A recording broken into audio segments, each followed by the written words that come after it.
Hi, everyone, and welcome back to the Healing in Nature story. Today, I have Will here with me, and Will is an amazing human that I've met about 4 years ago. It was during my own healing journey, and now I get to spend day to day life with him as my partner. Hi, Hi, how's it going? It's lovely to be here.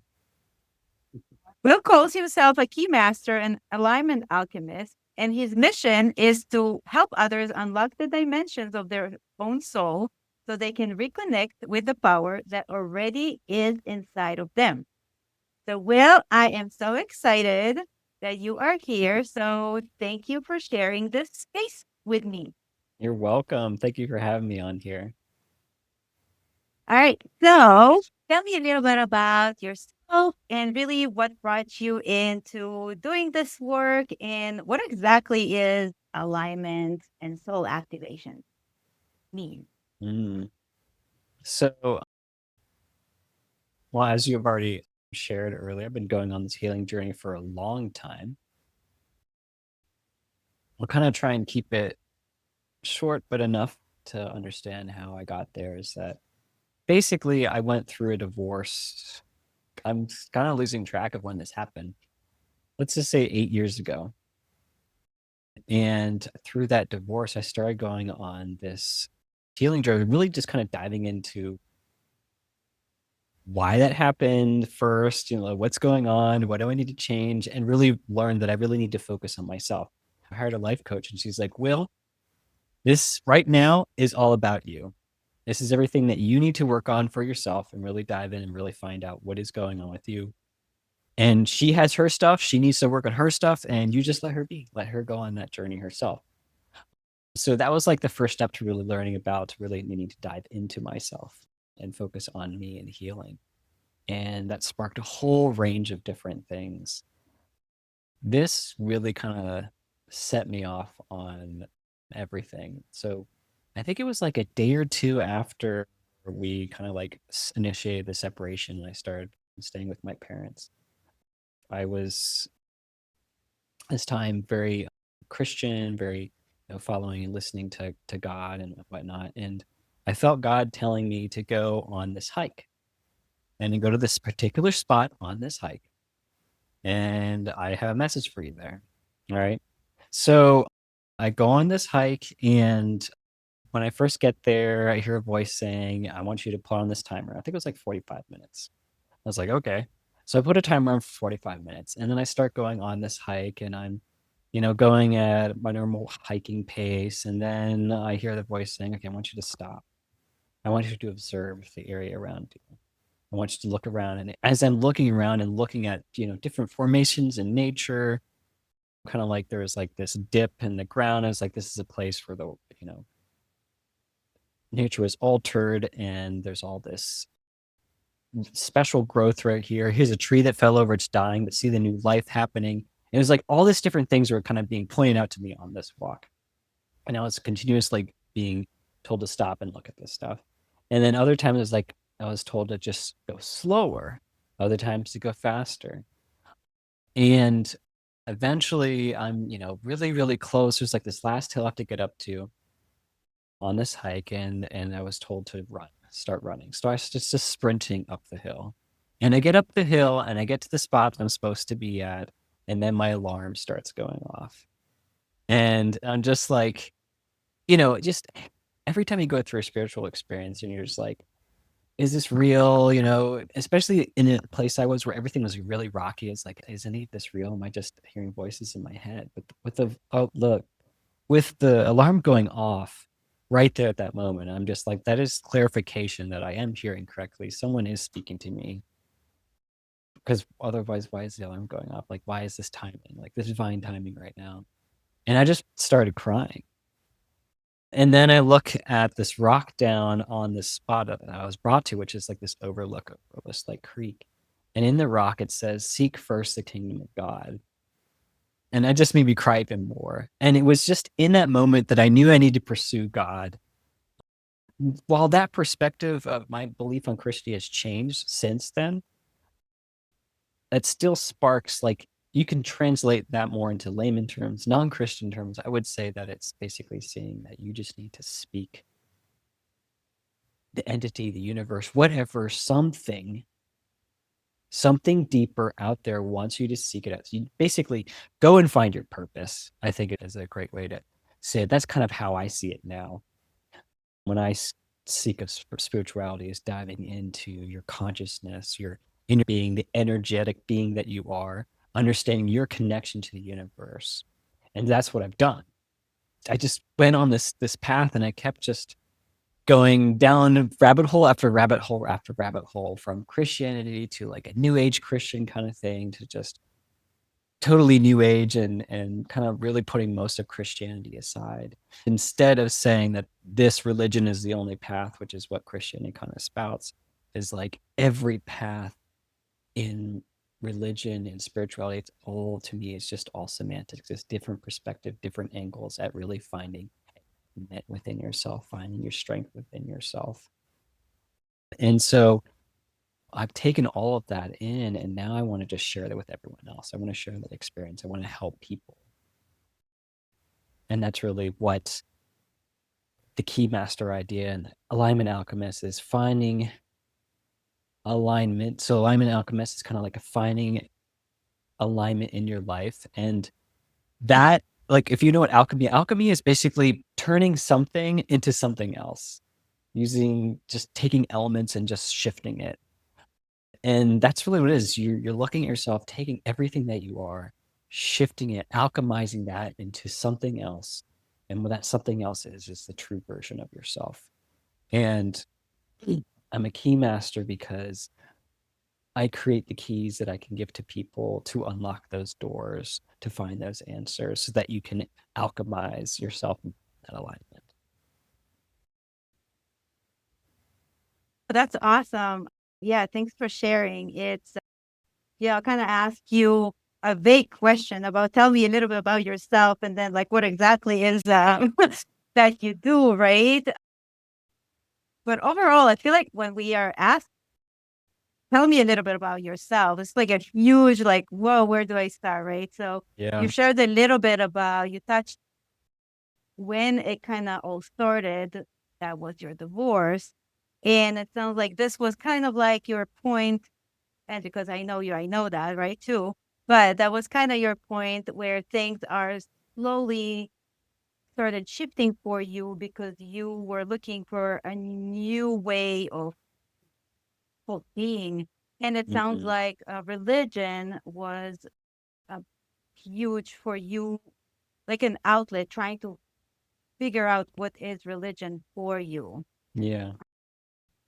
So I think it's pretty powerful. And what you shared about your spiritual journey over there on the mountain, it's very interesting to hear you say that you heard somebody or something talking to you and telling you all these things. When you think about people are telling you, oh, I've been hearing these things, most people will say like, oh, these people are, schizophrenic or something. They're hearing voices. So how, I guess I'm curious, how did that feel to you hearing this in see them as a intuitional cues or something? That's how kind of that comes through. Yeah. Yeah. Honestly, like, go back to that word I said, where, or that idea I said, where everything is really just about semantics. So for a non-religious person, I would explain that, yeah, you're just listening to your intuition, your inner voice. For someone who's into spirituality, or someone who believes that there's a higher presence, that intuition, to me, and this is how I believe it, is that there's either other spiritual beings that are guiding you, or there's a god, or there's just some energetic thing with the universe, or whatever you want to call it. Some other thing is speaking to you into your consciousness, and speaking truth, ideas, direction. And that connects with your intuition. And your intuition is deciding whether or not to listen to that and following through with that, because your intuition is telling you, yes, this is actually supporting you. This is helpful for you. This is where you need to go versus no, that's really not going to serve you. Don't do that. And so your intuition is divulging not just thoughts that you're hearing, but also just things that people are telling you. You know, when someone like being able to know whether or not someone's manipulating you or whether someone's telling the truth, you know, you have to trust your intuition of whether or not that is something that's actually for you.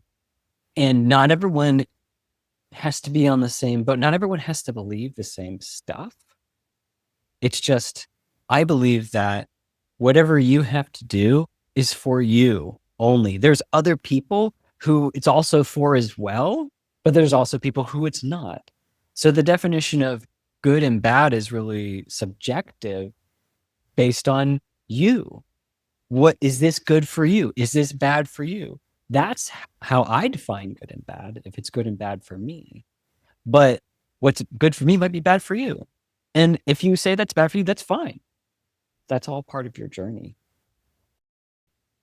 So yeah, all this is for me. It's just that was me just listening to my intuition, listening and trusting that whatever I'm hearing is taking me where I need to go.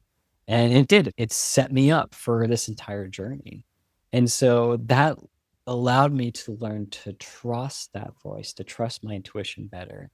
And so through this journey, I've been listening to it over and over and over again, and listening and saying, what am I supposed to do here?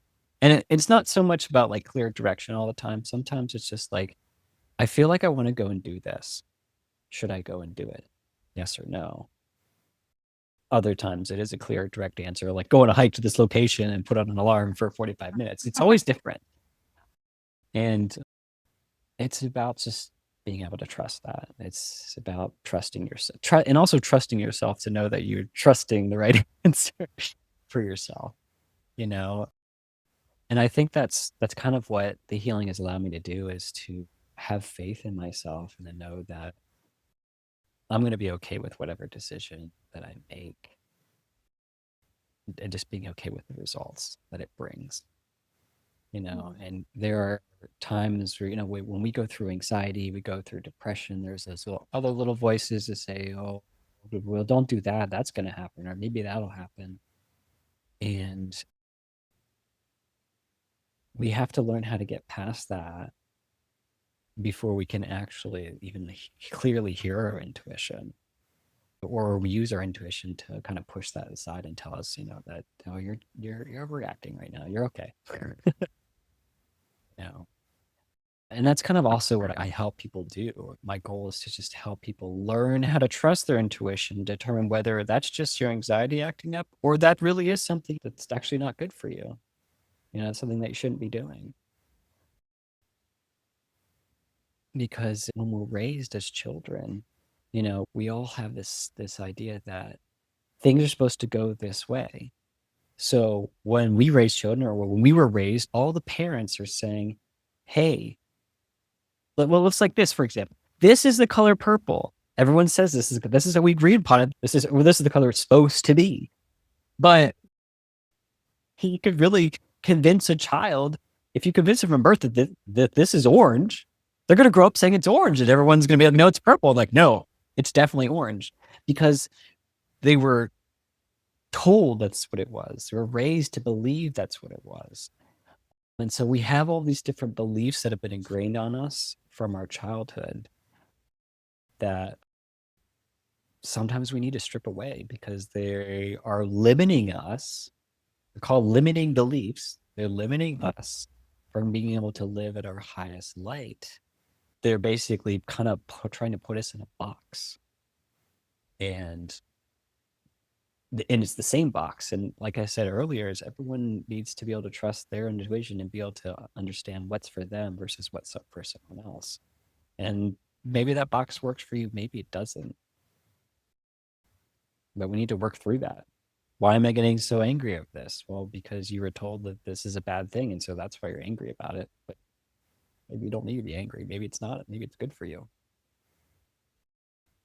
So that's kind of another part of my whole journey, was learning how to do that, do this thing called deconstruction, which was breaking down all of my behaviors, all of my beliefs, finding out where they came from, whether or not it serves me, And if it does, then keep it. And if it doesn't, remove it and let's replace it with something else.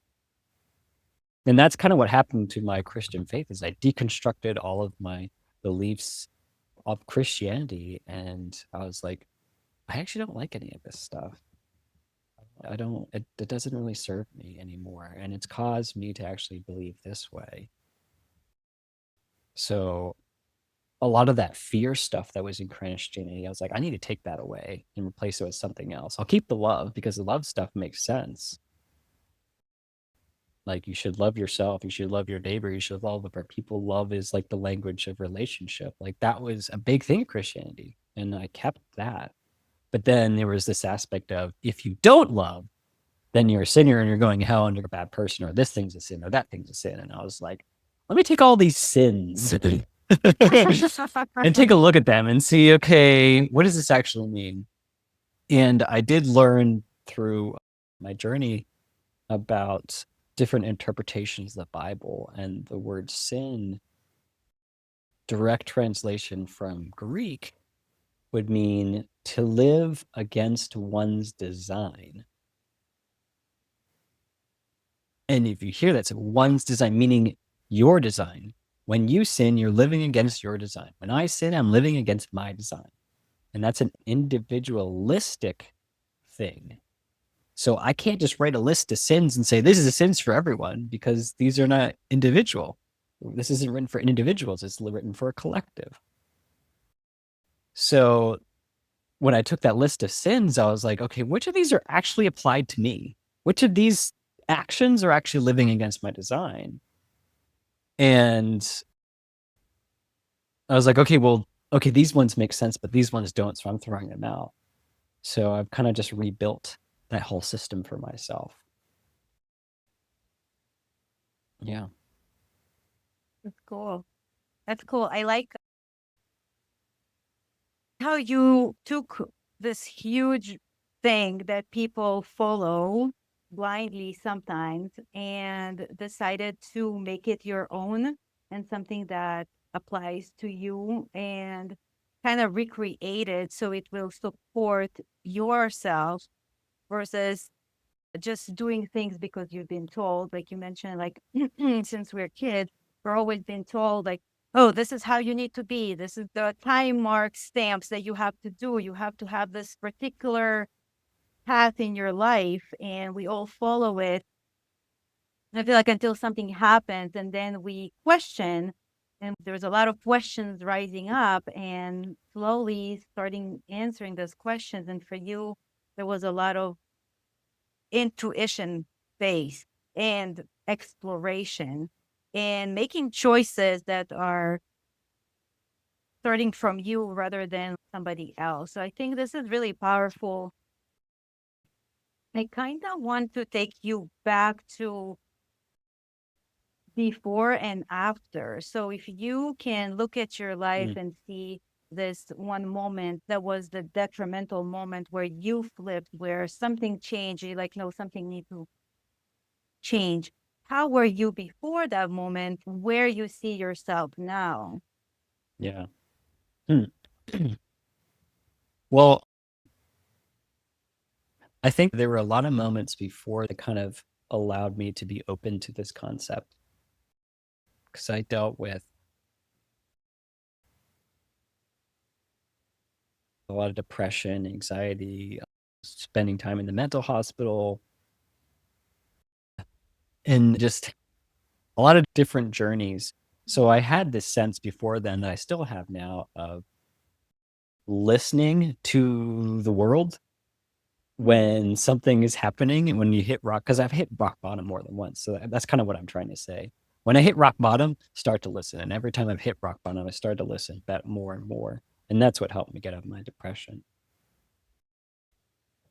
So that's kind of the similar thing. That's kind of helped me react to this. Like people would look at me like, well, you're handling this really well. It's like, yeah, it's Mhm. honestly not my first rodeo. It's my first divorce, but it's not my first time of having to redefine myself, build myself from nothing. But I definitely wasn't very in love with myself. I also wasn't very motivated to really improve myself. I kind of became stagnant. It's like I went through this period before where I need to fix my life and shifted it, and then I got comfortable and it was stagnant. And honestly, I feel like that's kind of why everything happened, is because I got stagnant again. The universe was like, okay, Will, you're not listening anymore. You need to do something. You need to start growing. So I wasn't really growing. I had, I had gained a lot of weight. I had gotten comfortable, lazy. I was staying inside all the time. I was basically a vampire. And I say that because it's basically just inside and I didn't have a tan. Even my doctor was like, Will, are you a vampire? What do you for work and what do you do when you're not working? So I'm on the computer when I'm at work, and when I'm not at work, I'm on the computer playing video games. Wasn't really doing anything. The only exercise I had was I used to do LARPing, which is live action role playing. It's just dressing up as fantasy characters and fighting each other with foam weapons. It was only once a week. It was enough exercise to lose any weight, but I also had a lot of anger. I didn't know how to handle my anger very well. I'll put it that way. I would have these spells of stored emotions eventually bubbling up and coming out as anger, and I would get angry at things. And honestly, that's one of the things that scared my ex. She's like, I don't know how to say certain things to you, because if you get angry, you're just going to be super angry. And so I blame her for waiting so long to tell me she wanted a divorce. But what else? Not growing, lots of anger, overweight, not eating very well, and stagnant. I mean, that pretty much sums it up. Just too comfortable. And now it's a lot different. It's obviously a lot of the opposite. I've done a lot better with feeling anger. I'm still working on that. But I found that what it was is, I mean, like I said earlier, it's stored energy, right? So what I'm doing is I'm working out more consistently pretty much every single day, which is kind of get releasing some of that stored energy out through working out. So controlling my anger is much easier. I'm much better shape, eating much better. I even tried the vegan thing for a while and kind of reset my body from this like meat and potatoes kind of diet to only vegetable kind of diet. And now I've kind of like gotten back to kind of doing both, which is good. I'm more inspired for growth. I'm more focused on growth. And anytime that I find myself stagnant, I'm like, oh no, I don't want to hit rock bottom again. So it's kind of a motivation to kind of keep working on myself, but not to the point where I'm like overwhelmed and like anxious, like, oh no, oh no, oh no. I'm not freaking out. I'm just like, it's more this, I feel like I'm stagnant and I've been doing it for a while now. I need to focus on growth. Where can I grow? What do I need to grow in? Or is this like just a slow period? I kind of come through this pattern of, it's a slow period. Everything's going pretty well, but eventually things are gonna kind of go chaotic again. But it's not like at the same level as a divorce. It's kind of just that natural flow of up and down of things. And so I'm able to kind of recognize that more and know whether or not I'm slipping or whether it's just a slow period. And so I'm able to acknowledge that. And I'm spending a lot more time outside, not so much of a vampire. I'm even to the point of like, oh my God, I haven't been outside forever. I need to go outside. Oh, here's another big one. The desire to travel and explore and go on adventures. I was such a homebody before. I wanted to stay inside all the time. Going somewhere on vacation, like, why would I do that? It's like comfortable here. Okay, I'll have a staycation. I'll stay in the house, take a week off.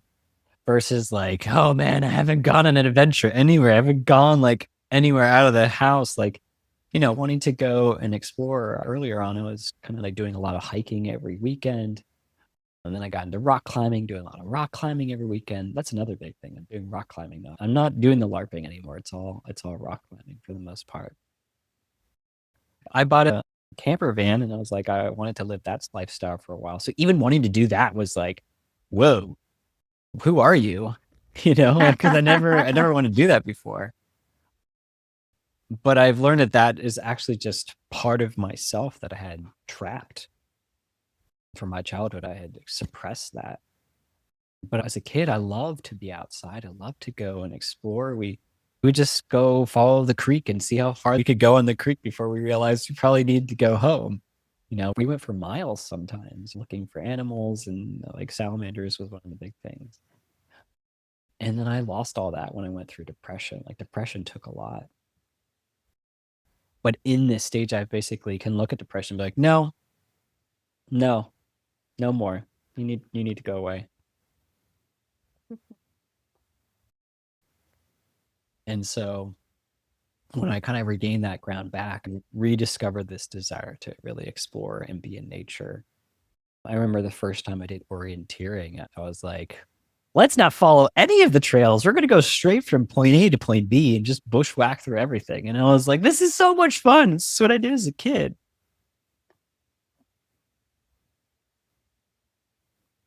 So much different. It's almost like night and day. I feel like I've fully come out of my depression, or at least I've regained everything that my depression had taken from me. Because that's what it does, is it makes you lose interest in just about everything you enjoy. Mm. Yeah, quite the transformation right there. Sounds like a hermit crab kind of sits in a room and doesn't want to go anywhere, kind of scared of the world, and just kind of like sitting there in his own regular routine. And then something shakes him, takes his house away. And then he's like, oh no, I need to go find my new house. So he goes on an adventure to try and find a new house. And along that shore that he walks by, he finds new things like Mm-hmm. Experience, meeting new people, talking about the depression and how it kind of this cloud comes along and you don't want to do anything. But when you move away from that cloud and you kind of throw yourself in different places, the cloud is not able to cover you anymore as much. So you're Mm-hmm. slowly getting to see what the sun looks like beyond that. And I think that that's pretty, it's pretty awesome how you were able to come on the other side.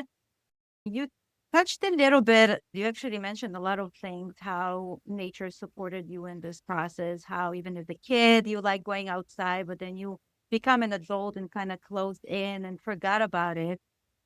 And I feel like there's a lot of adults out there that might feeling the same way. They're like, oh yeah, this is for kids, being outside and being playful might be only for kids. And no, that's not for me. I need to be this serious person and do this job and living life the way that I've been told.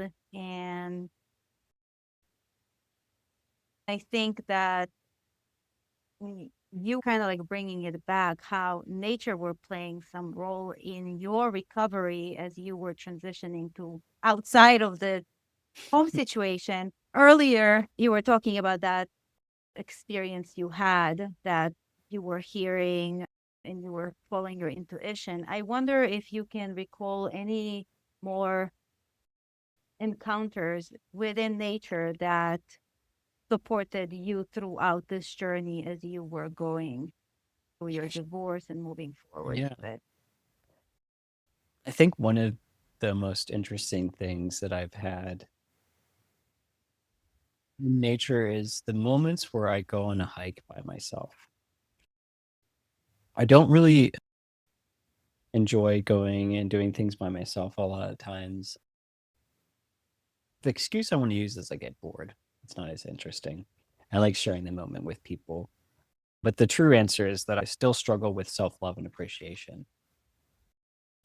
But it's always beautiful when I encounter these moments where I actually do manage to get myself to go on a hike by myself and really just soak it in and enjoy it. And I think that one of my favorite ones is when I was out at Indian Creek. We were out there with a bunch of friends. We were climbing so much. And I was like, one day I was like, I need a break. I need a rest day. And I don't want to because we're having so much fun. But I was like, today I really just need to do something else. And I was going to just stay in and just take a nap and just rest and read a book the whole day. And then I decided, no, I should go on a hike. So I went on this hike. I want to say it was Canyonlands. And so I went there, and there's like this trail, this hike I did called the Lost River. I think it was a Lost River or Lost Creek, something like that. But you're basically just hiking down into a canyon, which you're already inside of. So you're going inside a canyon, which is inside a canyon, which has a canyon inside that canyon. Believe me, like out west in Utah, that's what it is. It's a canyon inside a canyon inside a canyon. It's like the Chinese dolls, or there's a doll inside the doll inside the doll inside the doll. And it's like, it's crazy out there. I mean, this is basically an old canyon that has, or an old creek is in there. And you're actually, part of the trail is walking on old creek beds. Like the rock is all smooth and warm from water. And you're just like, oh my gosh, this is an old creek bed. This is crazy. It's awesome. But in there, I don't know, I felt like so much at peace. It was so quiet, so still. Every time you find a tree, like the energy around it is wonderful. And I don't remember what happened. I just remember like conversing and talking with whatever my spirit guides on this trip, and they're kind of just encouraging me and telling me like, see, this is all right, this is fine, there's no problem with this, like just stop, be still, and just listen and observe. It was the most beautiful trail I've ever done. I think it's because of that I just enjoy being in the desert. There's just something different, like the energy there, it's so raw. I think the better word is peace. It's so peaceful, it's so still. And I think it's like that because, when you're kind of in a more green area, like, like Washington State, or like up in Portland, or you're on the East Coast, we have all this green vegetation everywhere. It's so much more active. There's so much more life. So it's nice when it's calm, but it's not always like that. But in the desert, there's like nothing going on. There's no activity whatsoever. Everything's very quiet. And the plants are almost like just they're almost like rare in a sense. It's so hard to explain. It's just very peaceful. It's very still. It's very quiet. You don't get interruptions of sound at all. And I think it's also it just feels so ancient, because like, especially walking on this creek, I'm like, this used to be a creek at one time. It probably was more vegetation here at one time. This is so different. And now I'm walking through this ancient place, and I can feel the energy, this old, untouched energy of like wisdom. And I just could feel it through the entire thing. And it was such an amazing walk. It was such an amazing experience. And every time I go on a hike by myself, it kind of comes to the same thing. And like, no, don't want to go, don't want to go. And then I go, and it's like, this is actually really nice. You're really just going to be just you in nature. We aren't separate from nature, we are part of it. So you're really inserting yourself back in our natural habitat, outside of the buildings, outside of the boxes, outside of the cages. The house is freaking cage. And we just don't know it. We just don't know it. And you're just really just there. You're present. There's also times where I went and I found some pine trees. I love pine trees. The energy around them is just incredible. And I placed my hand on the tree and I closed my eyes. And the tree took me on this journey where I basically traveled with the tree. My consciousness traveled through the roots to connect with other trees across the globe, just connecting with all the trees around. And then I went all of a sudden traveled to this mystical realm of the trees and just started talking with the tree and learning about different trees and how this tree was another tree in its other previous life, and a very wise tree. I basically just went on like this meditative journey with the tree, and it was really wonderful, and just got this amazing message and just connected with nature. And I think one of the things was that, just like how the trees kind of like give us oxygen and we give them carbon monoxide, the tree also helps absorb all the negative energy in the earth and kind of sends it back to the earth, and the earth transmutes it back into positive energy, and then they shoot it out as oxygen. So their carbon dioxide is kind of like this negative energy, and that's kind of how it cycles it. And so it's helping recycle the energy of the earth and share it. But because we're killing off more of the trees aren't able to do that. So the tree was sharing with me that humans can also do that. We also do that. When we breathe in the oxygen and we expel that carbon dioxide, that process of doing that is transmutation of the earth's energy. And it's just helping heal the earth by just purely existing. What I like about what you said, it's just such a, I'm gonna say that, like, so people go and search for like therapy to help them with a lot of the things. But there is this resource that is out there and available for us, energy exchange for healing, like having those kind of beautiful experiences like you've shared. And this is all out there for us to just recognize. So I think that was a great reminder of the capabilities out there. And I think it's so important to be open for that too, and allowing yourself to be open for those experiences and those encounters as you go. Yeah, that's beautiful. It's so awesome that you kind of overcome yourself and went on a walk on your own. I struggled with that a lot myself. And I think that a lot of people struggle with going on walks by themselves from different reasons.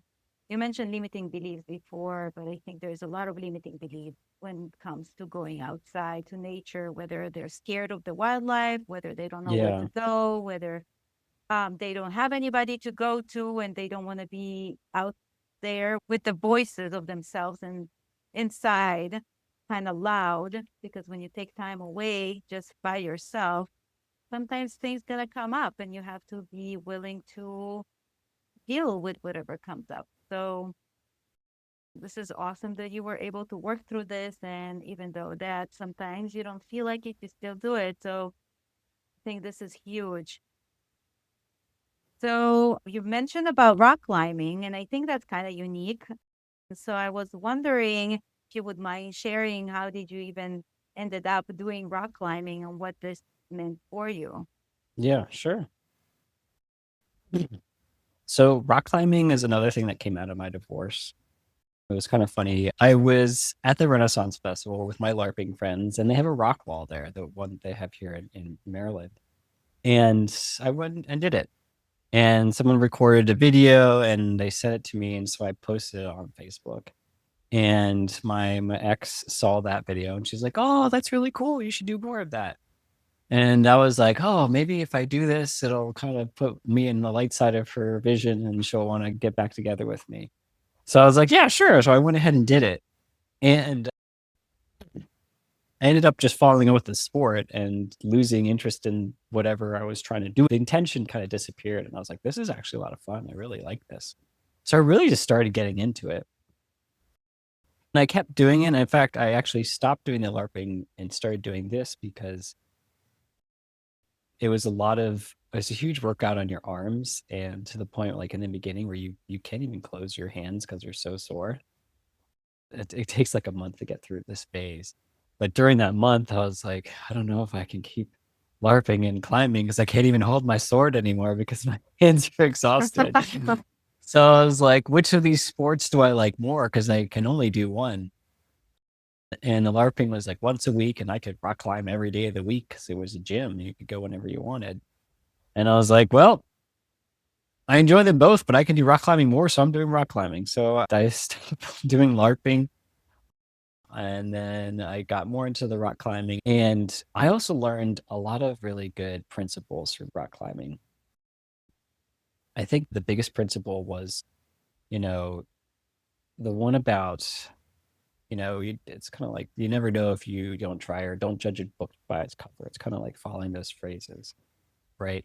Because you go up to the climb and you look at it and you're like, oh gosh, how am I supposed to get up there?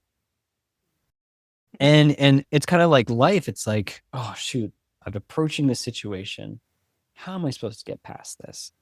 And you feel like this hopelessness almost because you're like, I don't know how it's going to work. But you want to try it anyways. In rock climbing, you want to try it because you're having fun. You're like, I know I'll have fun no matter what. So you go up it and you may not make it all the way and then you fail and then you come down. You're like, that's fine. It's okay. We'll go do another round. You go and do another one. But then there's this times where you're like, you were just like, I'm never going to make it up this thing. I'm never going to do it. But you still push yourself anyways. And then you manage to make it up and you're just like, whoa, maybe to try more. Maybe to try more in everything. And so it teaches this principle of you really just need to try and see what happens. You don't let the thoughts in your mind drag you down and speak these like false truths. Like you don't know until you actually do it. Don't like create a reality that doesn't even exist yet. You know, because and that could even happen with climbing. When I'm saying, oh, this is hard, I don't think I can do it, I'm almost creating this reality of I'm not going to do it. But if I instead look at this and say, I'm going to try and I'm going to try and get, let's see what happens. And then you get to the point and you're like, okay, well, let's keep going, I guess. Let's see what happens next. And if you get on a climb and you say, oh, that was so hard to like your friend, and like they're going to go up and they're going to think it's hard. And it might even ruin the climb for them because their mind is thinking that it's hard. And so it becomes hard for them. Whereas if you just say, it was fun, I liked it, you should try it. Instead, even if it's hard, I try to do this, even if it's hard for me, I try not to spoil it too much so that they can go and create their own opinion on it without my bias. Now, when I look at it, whenever I look at trying to make an excuse like, oh, I can't do that, that's going to be too hard. It's like, Will, climb freaking mountains. You climb mountains. In reality, you can climb this mountain in work or whatever, you know, this mountain is so much smaller than the mountain you just climbed. Like, this is nothing compared to that. You've pushed yourself. You can push yourself. You can do this. And so, like, climbing has really kind of helped create that, just create these experiences. And now I'm at the point where I'm doing the harder version of climbing, which is called lead climbing, where when you go up and you fall, you don't just fall a short distance, you fall a significant distance. You can even get injured, you can even die. So there's more fear to overcome. And I look at it and I'm just like, I can't, this looks too good that I want to do this. Maybe I'll fall, maybe I'll hurt myself, but I haven't fallen, I haven't hurt myself yet because I haven't even tried the climb. So why say that's going to happen, you know, if I don't know? So let's go up and find out. And so, like, it doesn't matter how hard the thing is, I'll try and go up it. I'll at least try. Right? Instead of just saying no, I'll at least try it. And if I try it and I fall and I keep falling and I realize the way I'm falling doesn't feel safe in my body, and my intuition is saying, you know what, Will, you shouldn't do this anymore. You should actually stop. At least I tried. I got to that point where I'm hearing a voice of truth speaking to me instead of like this anxiety speaking to me. And I'm seeing the reality of the factors, and I'm like, I don't want to hurt myself. And this doesn't feel safe. I've tried it a couple times. I'm not ready for this. And that's kind of what it is. It's not this, I can't do this. It's I'm not strong enough yet. I'm not ready yet. Let me take a break. And it'll go. And I've actually done this to multiple climbs, and I've come back later and I've gotten to the top. And sometimes you just have to learn how to do that as well. And so I've created this very, I want to say, a really safe way of listening to my intuition on climbs, at least having an intentional purpose of trying, looking to make sure whether or not this is truly safe or not for myself, listening to my intuition and listening to myself when I have to say no, and responding and trusting that no. And it's been amazing. It's been an incredible journey. And you know, it doesn't have to be rock climbing that teaches this. There's so many other things in life, but I think it's important for us to find something that is outside of regular life. I don't know how to put it else, but something in our lives that we enjoy. That's what I want to say. We should find something in our lives that pushes us to learn different principles, to grow in a safe space. I know climbing's not completely safe, but you know what I mean. In a safe space for ourselves, so that when we go to a space where we struggle the most in, we now have a foundation to work upon so we can push through those places that are more uncomfortable for us. I love it how, like, through moving your body and facing the fears that are in kind of like active at this moment, teaches you about other things that relate in life. So, like, taking the lessons you learn from doing one activity and overcoming that as lessons to any other concerns, issues, problems that kind of come along life. And it's kind of cool that you took something, because I feel like rock climbing is a really hard sport overall. It's not something that people just pick up. Most people would be intimidated. So I think that's pretty awesome. Something out of the kind of ordinary. It's not just like a gym. So getting really outside of your box and trying something new and allowing it to trickle in other areas in your life. I think that's super cool. You touched a little bit about some suggestions for people kind of like getting outside, trying new things. But if somebody listens to this and thinks about, oh, I don't even know how to listen to my intuition, I'm feeling totally lost, something is going on in my life, like, maybe somebody's going through divorce, kind of feeling lost, out of alignment, everything they knew about life kind of falling apart on them. And they are looking for something to enlighten them, to come and help them in this phase of their life.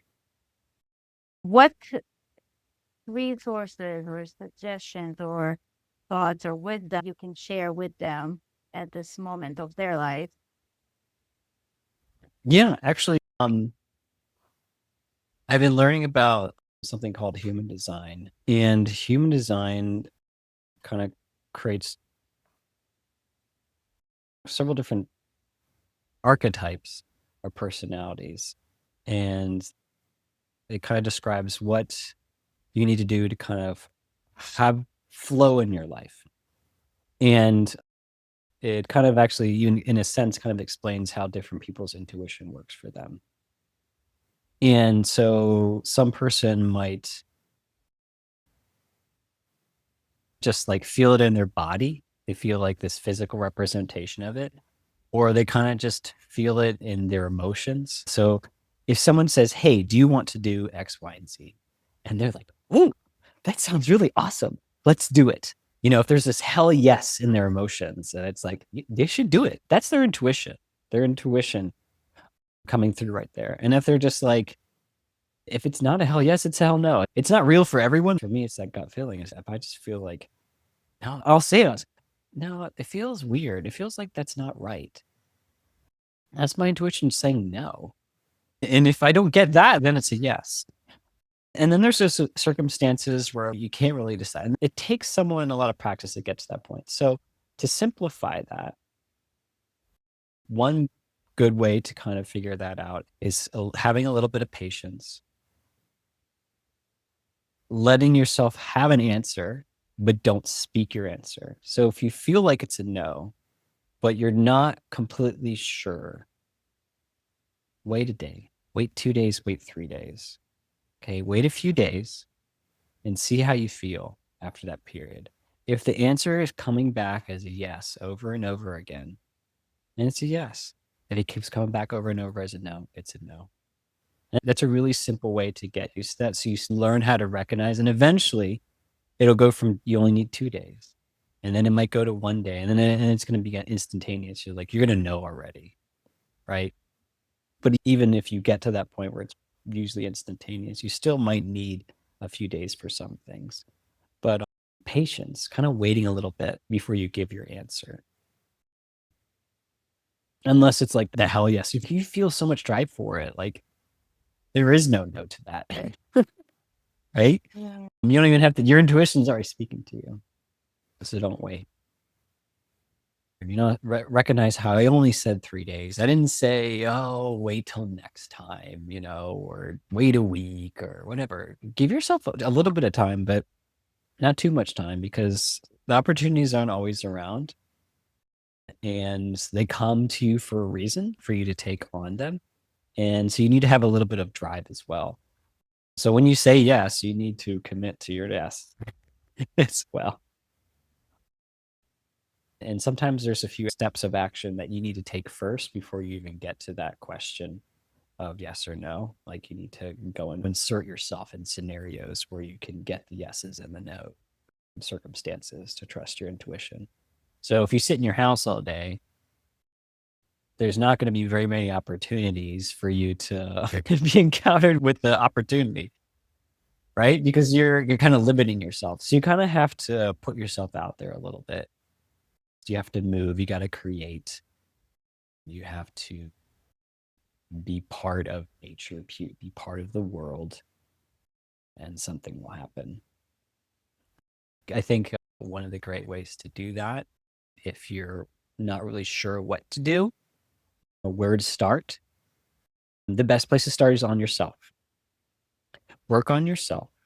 And through the exploration of working on yourself, opportunities will come and arise. You will start to attract these new things you want. They'll just come naturally, because through this discovery, you will be going and taking action, right? You will be getting yourself out there in some capacity, whether it's a book, whether it's online, whether it's going in nature, whether it's starting some new hobby. That is you inserting yourself in something new so that an opportunity comes through, because those opportunities are going to come from people. So you need to interact with people somehow. And then through that, then you'll find those circumstances. Then you can start responding to the universe as it gives you things. I think that's probably the best advice I can give on that. I think what you're saying is that start putting yourself out there and just doing different things. So slowly something will take you to a different direction.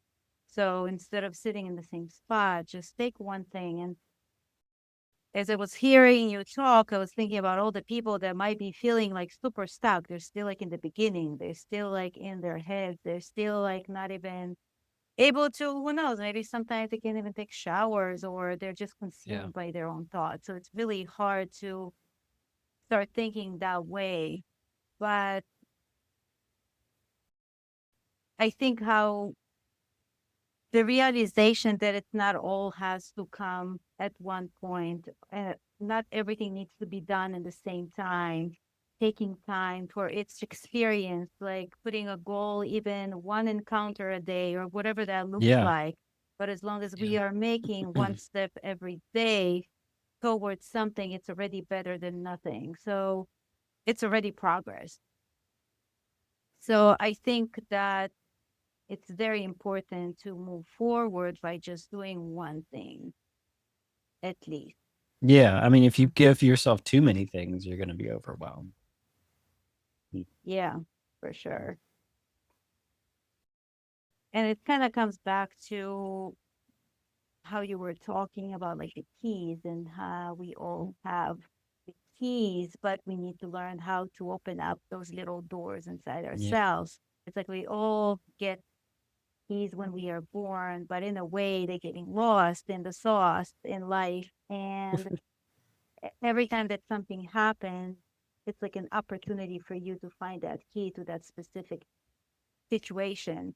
And it helps learning about yourself. It helps learning about the world, about people around you, and it's like an exploratory world for opportunities. So it's kind of fun. So like I'm thinking about how you were sharing your story and how things in your life allowed you to find keys to open up new opportunities and new activities and just really creating the way that you want to show up. And still, with all that, you mentioned earlier how there's always growth throughout this Mm-hmm. journey. So when we don't get stagnant in one point, when it's kind of like, okay, doing the same thing over and over, starting being consumed by that means there is a space to keep moving. And the fact that there is always another level, another growth opportunity, it's, I think it's something very beautiful. Yeah. All right. Well, Will, thank you so much for being here, being vulnerable, sharing your story, sharing how nature played a role in your journey. It was really cool to witness this journey. If somebody wants to reach out to you and have any other questions or something unique they want to ask you, where's the best place to find you? I think that the place I'm most active is going to be Instagram. I also have a website you can find me on, and that's kind of another great place. You can just contact me. You can find my artwork. You can book a session there. You can also just find my YouTube channel in there. Cool. I will add all your contact information. If anybody wants to talk to you a little bit more, maybe somebody is interested into climbing and just hearing more about that. I think that's always exciting. So thank you so much for being here and see you in the next one. All right. Thank Bye you for so now. much for having me. Okay. Bye. Bye.